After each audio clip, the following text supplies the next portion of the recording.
9 August শনিবার নবান্ন অভিযান, একাধিক রাস্তায় যান নিয়ন্ত্রণ। বিকল্প পথ কি জানালো রাজ্য পুলিশ। আরজি করের ঘটনার 1 বছর পূর্ণ হওয়ায় 9 আগস্ট শনিবার নবান্ন অভিযানের ডাক দিয়েছেন নির্যাতিতার মা বাবা। এর সঙ্গে অভয়া মঞ্চের সদস্যরাও এই অভিযানে থাকবেন বলে জানানো হয়েছে। এই অভিযানের জন্য হাওড়া পুলিশ কমিশনারেট বা লালবাজারের কাছে কোনো অনুমতি নেওয়া হয়নি বলে শুক্রবার দাবি করল রাজ্য পুলিশ।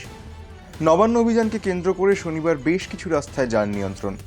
ফলে বিকল্প রুট কি? পুলিশের তরফে সাংবাদিক বৈঠক করে জানিয়ে দেওয়া হয়েছে, নবান্ন চত্বরে জমায়েত বা মিছিল করা যাবে না। সেক্ষেত্রে দুটি বিকল্প জায়গা বলে দেওয়া হয়েছে পুলিশের তরফে। এই সমাবেশ সাঁতরাগাছি বাস স্ট্যান্ড বা রানী রাসমণি এভিনিউতে করা যেতে পারে বলে জানিয়েছে রাজ্য পুলিশ।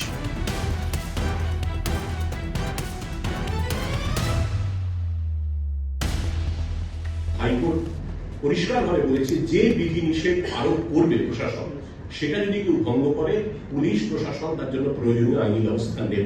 সুতরাং এটা কোনো সংশয়ের জায়গা নেই যে নবান্ন সংলগ্ন চত্বরে যেখানে 163 বিএনএসএস জারি করা হয়েছে, সেখানে কোনো ধরনের জমায়েত, কোনো মিটিং, কোনো মিছিল, কোনো কর্মসূচি নেওয়া যাবে না।